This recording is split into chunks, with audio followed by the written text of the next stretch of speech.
Радіо Лада. Радіо Лада.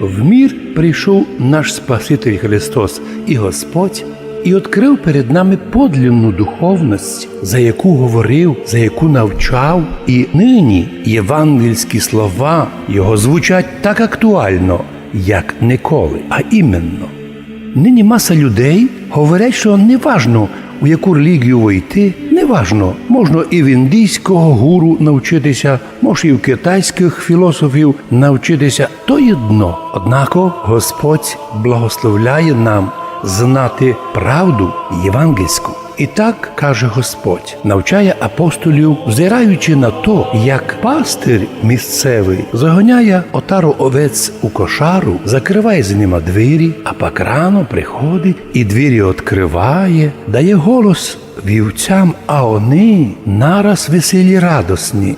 Вони чують його голос. Він їх випускає вон, а веде їх на пажить, на полонину, та не жене їх іззаду, а йде впереді та й грає на піщалці, а вівці чують голос його і йдуть за ним.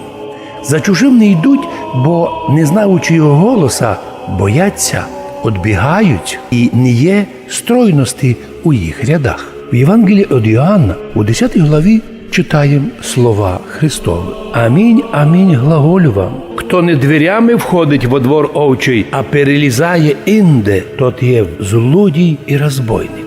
Лем входящий дверями є пастир овцам. Йому предверник відкриває, і овці слухають його голоса, і он призиває своїх овець по імені і виводить їх на пажить. І коли їх виведе, іде перед ними, а овці ідуть за ним, бо упознають його глас, за чужим не йдуть, но біжать від нього, бо не знають чужого голоса. Цю притчу казав Ісус, вони не порозуміли, про що Він говорив. Но Ісус повторяє теж: амінь, амінь, глаголю вам, що я, Христос, Месія, єсмь дверь овцам.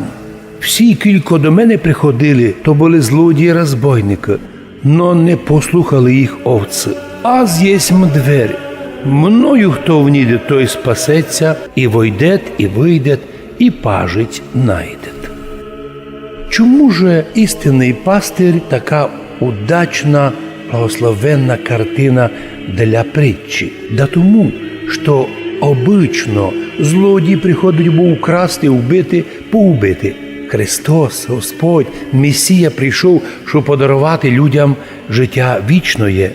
Азис пастир добрий, каже Господь, пастир добрий душу свою полагає за овці, а наємник, котрий не є настоящий пастир, котрому овці несуть свої, він за них особливо не переживать. Коли увидить вовка, то бистренько утікає і одбігає, а вовк розхищає овець, розпудить їх, розганяє вівці.